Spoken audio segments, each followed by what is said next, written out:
ಓಂ ನಮೋ ವೆಂಕಟೇಶಾಯ. ಸ್ನೇಹಿತರೆ, ಡೆವೋಷನಲ್ ಟುಡೇಗೆ ಸ್ವಾಗತ. ಭೂಲೋಕದ ವೈಕುಂಠ ಅಂತ ತಿರುಮಲ ಕ್ಷೇತ್ರವನ್ನು ಕರೆಯಲಾಗುತ್ತೆ. ಕಲಿಯುಗದಲ್ಲಿ ಭಕ್ತರನ್ನು ಕಾಪಾಡಲು ಸಾಕ್ಷಾತ್ ವಿಷ್ಣುವೇ ಶ್ರೀನಿವಾಸನಾಗಿ ನೆಲೆ ನಿಂತ ದಿವ್ಯ ಕ್ಷೇತ್ರವಿದು. ತಿರುಮಲ ದೇವಾಲಯದ ಬಗ್ಗೆ ಹೇಳ್ತಾ ಹೋದ್ರೆ ಒಂದೊಂದು ಕಥೆಯು ರೋಮಾಂಚನವಾಗಿರುತ್ತೆ, ಒಂದೊಂದು ಕಥೆಯು ನಮ್ಮನ್ನ ಮೂಕ ವಿಸ್ಮಿತರನ್ನಾಗಿಸುತ್ತೆ. 1982ರಲ್ಲಿ ನಡೆದ ಈ ಘಟನೆಯಿಂದ ತಿರುಮಲ ಕ್ಷೇತ್ರಕ್ಕೂ ಕರ್ನಾಟಕ ರಾಜ್ಯಕ್ಕೂ ಅವಿನಾಭಾವ ಸಂಬಂಧ ಏರ್ಪಟ್ಟಿತ್ತು. ಅಂದಿನಿಂದ ಇಂದಿನವರೆಗೂ ಒಂದಲ್ಲ ಒಂದು ರೀತಿಯಲ್ಲಿ ಕರ್ನಾಟಕವು ಸ್ವಾಮಿಯ ಸೇವೆಯಲ್ಲಿ ತೊಡಗಿದೆ. ಅಷ್ಟಕ್ಕೂ ತಿರುಮಲ ಕ್ಷೇತ್ರಕ್ಕೂ ಕರ್ನಾಟಕಕ್ಕೂ ಇರುವ ಅವಿನಾಭಾವ ಸಂಬಂಧ ಎಂಥದ್ದು? ತಿರುಮಲದ ತಿಮ್ಮಪ್ಪನ ಗರ್ಭಗುಡಿಯ ಮುಂದೆ ಇರುವ ಧ್ವಜಸ್ತಂಭಕ್ಕೂ ಕರುನಾಡಿಗೂ ನಂಟಿದ್ಯಾ? 1982ರಲ್ಲಿ ನಡೆದ ವಿಸ್ಮಯವೇನು? ಇದೆಲ್ಲವನ್ನ ಈ ವಿಡಿಯೋದಲ್ಲಿ ಹೇಳ್ತೀನಿ ನೋಡಿ. ಅದು 1982. ತಿರುಮಲದ ಟಿಟಿಡಿ ಆಡಳಿತ ಮಂಡಳಿಯು ದೇಗುಲದ ಜೀರ್ಣೋದ್ಧಾರ ಕಾರ್ಯವನ್ನ ಕೈಗೆತ್ತಿಕೊಂಡಿತ್ತು. ಆಗ ನಾಗಿರೆಡ್ಡಿ ಅನ್ನೋರು ಟಿಟಿಡಿಯ ಚೇರ್ಮನ್ ಆಗಿದ್ರು. ದೇಗುಲದಲ್ಲಿ ಚಿನ್ನದ ಪಾಲಿಶಿಂಗ್ ಕೆಲಸ ಜೋರಾಗಿ ನಡೀತಿತ್ತು. ಕೆಲಸಗಾರರು ಧ್ವಜಸ್ತಂಭದ ಸುತ್ತಲಿನ ಚಿನ್ನದ ಪ್ಲೇಟ್ಗಳನ್ನ ಒಂದೊಂದಾಗಿ ಕಳಿಸಿ ಪಾಲಿಶ್ ಮಾಡ್ತಿದ್ರು. ಆದ್ರೆ ಧ್ವಜಸ್ತಂಭದ ಕೆಳಗಿನ ಚಿನ್ನದ ಪ್ಲೇಟ್ಗಳನ್ನ ಕಳಿಸ್ತಿದ್ದಂತೆ ಎಲ್ರಿಗೂ ಶಾಕ್ ಆಗಿತ್ತು. ಟಿಟಿಡಿ ಆಡಳಿತ ಮಂಡಳಿ ಬೆಚ್ಚಿ ಬಿದ್ದಿತ್ತು. ಯಾಕಂದ್ರೆ ಧ್ವಜಸ್ತಂಭವು ಸಂಪೂರ್ಣವಾಗಿ ಕೊಳೆತು ಹೋಗಿತ್ತು. ಭೂಮಿಯಲ್ಲಿ ಹೂತಿದ ಭಾಗ ಸಂಪೂರ್ಣವಾಗಿ ಕಣ್ಮರೆಯಾಗಿತ್ತು. ಉಳಿದ ಭಾಗ ಶ್ರೀನಿವಾಸನ ಲೀಲೆ ಎಂಬಂತೆ ಚಿನ್ನದ ಪ್ಲೇಟ್ಗಳ ಆಧಾರದ ಮೇಲೆ ನಿಂತಿತ್ತು. ಆಗ ಟಿಟಿಡಿಗೆ ಏನು ಮಾಡಬೇಕು ಅನ್ನೋದು ಗೊತ್ತಾಗದೆ ಹೋಯ್ತು. ಕೆಲ ಅಧಿಕಾರಿಗಳು ಹೇಗಿತ್ತು ಹಾಗೆ ಗೋಲ್ಡ್ ಪ್ಲೇಟ್ಗಳನ್ನ ಪಾಲಿಶ್ ಮಾಡಿ ಇಟ್ಬಿಡೋಣ, ಅದು ಇರೋ ಅಷ್ಟು ದಿನ ಇರ್ಲಿ. 80 ಅಡಿ ಉದ್ದದ ಧ್ವಜಸ್ತಂಭಕ್ಕೆ ಅಷ್ಟು ಉದ್ದದ ಮರ ಸಿಗೋದು ತುಂಬಾ ಕಷ್ಟ ಅಂತ ಹೇಳಿದ್ರು. ಹೀಗೆ ಹಾಳಾದ ಧ್ವಜಸ್ತಂಭವನ್ನೇ ಮತ್ತೆ ಸರಿ ಮಾಡೋದಕ್ಕೆ ಅಧಿಕಾರಿಗಳ ಮನಸ್ಸಾಕ್ಷಿ ಒಪ್ಪಲಿಲ್ಲ. ಧ್ವಜಸ್ತಂಭವನ್ನ ಪುನರ್ ನಿರ್ಮಾಣ ಮಾಡಬೇಕು ಅಂತ ಟಿಟಿಡಿ ಘೋಷಿಸಿತು. ಅದಾಗ್ಲೇ ನೋಡಿ ಹಲವು ವಿಸ್ಮಯಗಳು ಒಂದೊಂದಾಗಿ ಕಣ್ಣ ಮುಂದೆ ನಡೆಯೋದಕ್ಕೆ ಶುರುವಾಗಿತ್ತು. ಟಿಟಿಡಿ ಬರೋಬ್ಬರಿ 190 ವರ್ಷಗಳಷ್ಟು ಹಳೆಯ ದಾಖಲೆಗಳನ್ನೆಲ್ಲ ಪರಿಶೀಲನೆ ಮಾಡಿತ್ತು. ಆದ್ರೆ ಎಲ್ಲೂ ಈ ಧ್ವಜಸ್ತಂಭದ ಬಗ್ಗೆ ಪ್ರಸ್ತಾಪವಾಗಿರಲಿಲ್ಲ. ಹೊಸ ಧ್ವಜಸ್ತಂಭ ತಂದು ನಿರ್ಮಾಣ ಮಾಡೋಣ ಅಂದ್ರೆ ಆಗಮಶಾಸ್ತ್ರದ ಪ್ರಕಾರ ಅದಕ್ಕೆ ಕೆಲವು ಲಕ್ಷಣಗಳು ಇರಬೇಕು. ಮರಕ್ಕೆ ರಂಧ್ರಗಳು ಇರಬಾರ್ದು, ಸೀಳುಗಳು ಇರಬಾರ್ದು, ಮರ ಬಾಗಿರಬಾರ್ದು, ರೆಂಬೆ ಕೊಂಬೆಗಳು ಇರಬಾರ್ದು, ಕನಿಷ್ಠ 75 ಅಡಿ ಎತ್ತರ ಇರುವ ಮರ ಅದಾಗಿರ್ಬೇಕು. ನಿಜಕ್ಕೂ ಇದೊಂದು ಚಾಲೆಂಜೇ ಆಗಿತ್ತು. ದೀರ್ಘಕಾಲದವರೆಗೂ ಆ ಧ್ವಜಸ್ತಂಭ ಬಾಳಿಕೆ ಬರಬೇಕು ಅಂದ್ರೆ ಅದು ಟೀಕುಡ್ ಆಗಿರಬೇಕು. ಹೀಗಾಗಿ ಅರಣ್ಯ ಇಲಾಖೆ ಅಧಿಕಾರಿಗಳನ್ನ ಸಂಪರ್ಕ ಮಾಡಿದ್ರು. ಆದ್ರೆ ಇಂತಹ ದೊಡ್ಡ ಮರಗಳು ನಮ್ಮ ರಾಜ್ಯದಲ್ಲೇ ಇಲ್ಲ ಅಂತ ಅಧಿಕಾರಿಗಳು ಹೇಳ್ತಿದ್ದಂತೆ ಎಲ್ಲರೂ ದಿಕ್ಕೆಟ್ಟು ಹೋಗಿದ್ರು. ಕೊನೆಗೆ ತಿಮ್ಮಪ್ಪನ ಮೇಲೆ ಭಾರ ಹಾಕಿ ಕೂತು ಬಿಟ್ರು. ಹೀಗೆ ಧ್ವಜಸ್ತಂಭಕ್ಕಾಗಿ ಬೃಹತ್ ಮರದ ಹುಡುಕಾಟ ನಡೀತಿರೋ ಹೊತ್ತಲ್ಲೇ ಬೆಂಗಳೂರಿನಿಂದ ಟಿಟಿಡಿಗೆ ಫೋನ್ ಕಾಲ್ ಬಂದಿತ್ತು. HSR ಅಯ್ಯಂಗಾರ್ ಅನ್ನೋರು ಕಾಲ್ ಮಾಡಿ ಧ್ವಜಸ್ತಂಭಕ್ಕಾಗಿ ಮರದ ಹುಡುಕಾಟ ನಡೀತಿದೆ ಅಂತ ರೇಡಿಯೋದಲ್ಲಿ ಕೇಳಿದ್ದೆ. ಅಂತಹ ಮರಗಳು ಕರ್ನಾಟಕದ ದಾಂಡೇಲಿ ಫಾರೆಸ್ಟ್ ನಲ್ಲಿ ಮಾತ್ರ ಸಿಗೋದು. ನೀವು ಸರಿ ಅಂದ್ರೆ ನಾನು ಹುಡುಕೋ ಕೆಲಸ ಮಾಡ್ತೀನಿ ಅಂತ ಅಯ್ಯಂಗಾರ್ ಹೇಳಿದ್ರು. ಒಂದೇ ವಾರದಲ್ಲಿ ಆತ 100 ಮರಗಳನ್ನ ಪರಿಶೀಲನೆ ಮಾಡಿದ್ದ. ಧ್ವಜಸ್ತಂಭಕ್ಕೆ ಬೇಕಿರುವಂತಹ ಎಲ್ಲ ಲಕ್ಷಣಗಳು ಇರುವ 6 ಮರಗಳನ್ನ ಗುರುತು ಮಾಡಿದ್ದ. ಅದೇ ವಾರ ರಾಜ್ಯದ ಅಂದಿನ ಸಿಎಂ ಗುಂಡೂರಾವ್ ಕುಟುಂಬ ಸಮೇತ ತಿರುಪತಿ ತಿಮ್ಮಪ್ಪನ ದರ್ಶನಕ್ಕೆ ತೆರಳಿದ್ರು. ಈ ವೇಳೆ ಗುಂಡೂರಾವ್ ಮುಂದೆ ವಿಷಯ ಪ್ರಸ್ತಾಪವಾಗುತ್ತೆ. ಕೂಡಲೇ ಇದು ನಮ್ಮ ರಾಜ್ಯದ ಸೌಭಾಗ್ಯ ಅಂತ ಹೇಳಿದ ಗುಂಡೂರಾವ್ ಮರಗಳನ್ನು ನೀಡಲು ಒಪ್ಕೊಂಡಿದ್ರು. ಧ್ವಜಸ್ತಂಭಕ್ಕೆ 1 ಮರ ಮಾತ್ರ ಬೇಕಿತ್ತು. ಆದ್ರೆ ಕರ್ನಾಟಕ ಸರ್ಕಾರ 6 ಮರಗಳನ್ನು ಕೊಡೋದಕ್ಕೆ ಮುಂದಾಗಿತ್ತು. ಇಷ್ಟಕ್ಕೆ ಸಮಸ್ಯೆ ಬಗೆಹರಿಲಿಲ್ಲ.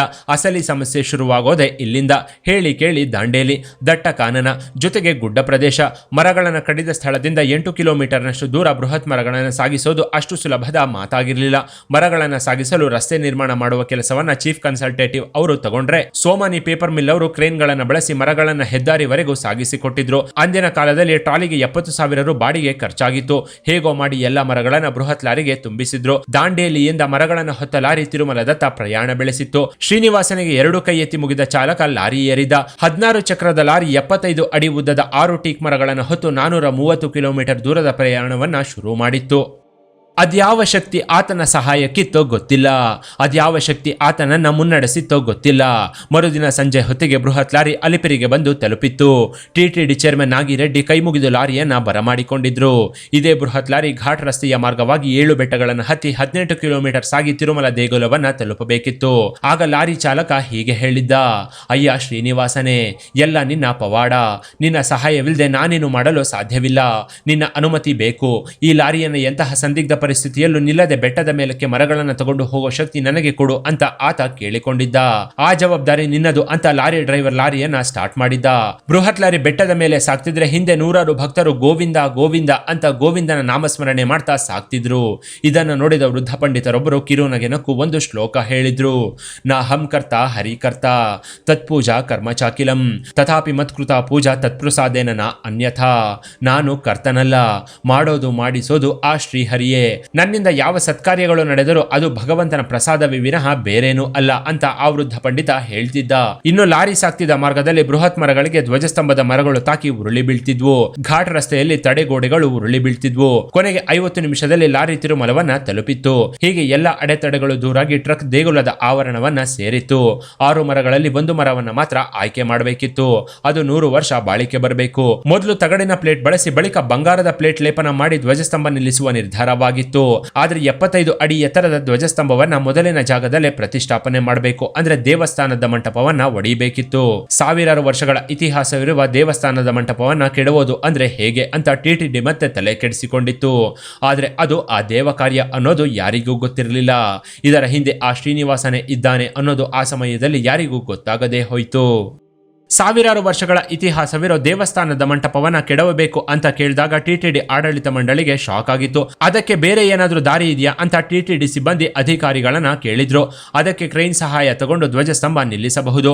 ಆದ್ರೆ ಕ್ರೇನ್ ಇಲ್ಲಿಗೆ ಬರಬೇಕು ಅಂದ್ರೆ ದೇವಸ್ಥಾನದ ಮಹಾದ್ವಾರ ಹಾಗೂ ಗೋಪುರವನ್ನ ತೆರವುಗೊಳಿಸಬೇಕು ಅಂತ ಅಂದಿದ್ರು. ಮಹಾದ್ವಾರವನ್ನ ತೆಗಿಬೇಕು ಅಂದ್ರೆ ದೇವಸ್ಥಾನಕ್ಕೆ ಬರೋದಕ್ಕೆ ಭಕ್ತರಿಗೆ ಅವಕಾಶ ಇಲ್ಲದಂಗೆ ನಿಲ್ಲಿಸಬೇಕು. ಈ 2 ದಾರಿಗಳನ್ನ ಬಿಟ್ಟು ಧ್ವಜಸ್ತಂಭವನ್ನ ಹೇಗೆ ನಿಲ್ಲಿಸೋದು ಅಂತ ಅಧಿಕಾರಿಗಳು ಮತ್ತೆ ಇಂಜಿನಿಯರ್ಗಳು ಯೋಚನೆ ಮಾಡೋದಕ್ಕೆ ಶುರು ಮಾಡಿದ್ರು. ಇನ್ನು ಇದು ಆಗದೇ ಇರೋ ಕೆಲಸವೇನೋ ಅಂತ ಬೆಟ್ಟವನ್ನೇ ಹೊತ್ತಿರುವಂತೆ ಭಾರವಾದ ಮನಸ್ಸಿನಿಂದ ಎಲ್ಲರೂ ಸುಮ್ಮನಾಗಿ ಬಿಟ್ಟಿದ್ರು. ಇಷ್ಟೆಲ್ಲ ಅಧಿಕಾರಿಗಳಿದ್ರು ಒಂದು ಕೆಲಸ ಮಾಡೋಕೆ ಆಗ್ತಾ ಇಲ್ವಲ್ಲ, ಹೇಗೆ ಈ ಕೆಲಸ ಪೂರೈಸೋದು ಅಂತ ದೇವರ ಮೇಲೆ ಭಾರ ಹಾಕಿ ಸುಮ್ಮನಾಗಿ ಬಿಟ್ಟಿತ್ತು ಟಿಟಿಡಿ ಆಡಳಿತ ಮಂಡಳಿ. ಬೆಳಗ್ಗೆ ಚರ್ಚೆ ಮಾಡ್ತಿರ್ಬೇಕಾದ್ರೆ ಮೀಟಿಂಗ್ ನಲ್ಲಿದ್ದ ಒಬ್ಬ ಅಧಿಕಾರಿ ಒಂದು ಐಡಿಯಾವನ್ನ ಕೊಟ್ಟಿದ್ದ. ಮರವನ್ನ ಮಹಾದ್ವಾರದಿಂದ ಹೊತ್ಕೊಂಡು ಬರುವಾಗಲೇ ಧ್ವಜಸ್ತಂಭದ ಮೇಲ್ಭಾಗದಲ್ಲಿ ಮುಂದು ಮಾಡಿ ತಗೊಂಡು ಬಂದು ಮಂಟಪದಲ್ಲಿನ ರಂಧ್ರದಿಂದ ಅದನ್ನ ಮೇಲಕ್ಕೆತ್ತಿ ತೂರಿಸೋಣ. ಪಾಪ ವಿನಾಶಿನಿ ಡ್ಯಾಮ್ ನಿರ್ಮಾಣ ಮಾಡ್ತಾ ಇರೋ ಇಂಜಿನಿಯರ್ ಹಾಗೂ ಇತರೆ ಸಿಬ್ಬಂದಿಗಳನ್ನ ಸಹಾಯಕ್ಕೆ ಇದಕ್ಕೆ ಬಳಸಿಕೊಳ್ಳೋಣ ಅಂತ ಆ ಅಧಿಕಾರಿ ಐಡಿಯಾ ಕೊಟ್ಟಿದ್ದ.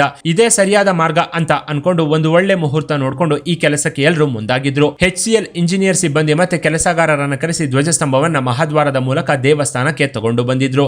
ಇದರಿಂದ ಭಕ್ತರಿಗೆ ಯಾವುದೇ ತೊಂದರೆ ಆಗದೇ ರೀತಿ ಇಂಜಿನಿಯರ್ಗಳು ವ್ಯವಸ್ಥೆ ಮಾಡಿದ್ರು. ಎಲ್ಲರ ಪರಿಶ್ರಮಕ್ಕೆ ತಕ್ಕ ಫಲ ಅನ್ನೋ ಹಾಗೆ ಅಂದುಕೊಂಡಂತೆ ಧ್ವಜಸ್ತಂಭವನ್ನ ಎಲ್ಲರೂ ಹೆಗಲ ಮೇಲೆ ಮರವನ್ನ ಹೊತ್ತು ಸಾಗಿದ್ರು. ಅಲ್ಲಿದ್ದವರೆಲ್ಲ ಗೋವಿಂದ ಗೋವಿಂದ ಅಂತ ನಾಮಸ್ಮರಣೆ ಮಾಡ್ತಿದ್ರೆ ಅಲ್ಲಿದ್ದ ಕಾರ್ಮಿಕರಿಗೆ ಉತ್ಸಾಹ ಇನ್ನಷ್ಟು ಹೆಚ್ಚಾಗ್ತಿತ್ತು. ಆ ನಾಮದ ಶಕ್ತಿಯೇ ಹಾಗೆ. ಮೊದಲಿಗೆ ಧ್ವಜಸ್ತಂಭದ ಹಿಂದಿನಿಂದಲೇ ಒಂದು ಹಳ್ಳವನ್ನ ಅಗೆಯಲಾಗಿತ್ತು. ಆ ಹಳ್ಳದ ಮೂಲಕ ಕಾರ್ಮಿಕರು ತಿರುಮಲದ ಮಹಾದ್ವಾರವನ್ನ ದಾಟಿ ಮುಂದೆ ಸಾಗಿದ್ರು. ಧ್ವಜಸ್ತಂಭದ ಹತ್ತಿರ ಬರ್ತಿದ್ದಂತೆ ಸಾವಿರಾರು ಭಕ್ತರು ಮರವನ್ನ ಮೇಲೆ ತೋಕೆ ಸಹಾಯ ಮಾಡಿದ್ರು. ಇದರಿಂದ ಕೆಲಸ ಇನ್ನಷ್ಟು ಸುಲಭವಾಗಿತ್ತು. ಕೊನೆಗೆ ಮಂಟಪದ ರಂಧ್ರದ ಮೂಲಕ ಮರವನ್ನ 90 ಡಿಗ್ರಿ ಕೋನದಲ್ಲಿ ಧ್ವಜಸ್ತಂಭದ ಸ್ಥಳದಲ್ಲಿ ನಿಲ್ಲಿಸಿದ್ರು. ಕರ್ನಾಟಕದ ದಾಂಡೇಲಿಯಿಂದ ತಂದಿದ್ದ ಆ ಮರ ತಿರುಪತಿ ತಿರುಮಲದ ದೇವಾಲಯದಲ್ಲಿ ಪ್ರತಿಷ್ಠಾಪನೆಗೆ ಸಿದ್ಧವಾಗಿ ನಿಂತಿತ್ತು. ಶಾಸ್ತ್ರದ ಪ್ರಕಾರ ಧ್ವಜಸ್ತಂಭದ ಕೆಳಗೆ ನವರತ್ನ ನವಧಾನ್ಯಗಳನ್ನು ಇಡಬೇಕು ಅಂತ ಪಂಡಿತರು ಹೇಳಿದ್ರು. ಎರಡನ್ನು ಒಂದೊಂದು ಪೆಟ್ಟಿಗೆಯಲ್ಲಿ ಇಟ್ಟು ಧ್ವಜಸ್ತಂಭದ ಕೆಳಭಾಗದಲ್ಲಿ ಇಡಲಾಯಿತು. ಆಗಿನ ಟಿಟಿಡಿ ಆಡಳಿತ ಮಂಡಳಿಯ ಇಒ ಆಗಿದ್ದ ದಕ್ಷ ಅಧಿಕಾರಿ PVRK ಪ್ರಸಾದ್ ಅವರು ತಮ್ಮ ಕೊರಳಲ್ಲಿದ್ದ ಶ್ರೀನಿವಾಸನ ಡಾಲರ್ ಹಾಗೂ ಗೋಲ್ಡ್ ಚೈನ್ ನ ಪೆಟ್ಟಿಗೆಗೆ ಹಾಕಿದ್ರು.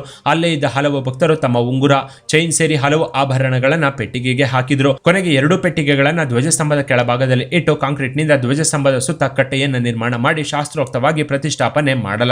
ಆಗ ಅಲ್ಲಿ ಒಂದು ಬ್ರಹ್ಮೋತ್ಸವವನ್ನೇ ನೆರವೇರಿಸಿದ ಅನುಭವವಾಗಿತ್ತು. ವೇದ ಮಂತ್ರಗಳೊಂದಿಗೆ ಆಸ್ಥಾನ ಪಂಡಿತರ ಆಶೀರ್ವಚನಗಳ ಮಧ್ಯೆ ತಿರುಮಲಗಿರಿಯು ಪ್ರತಿಧ್ವನಿಸುತ್ತಿತ್ತು.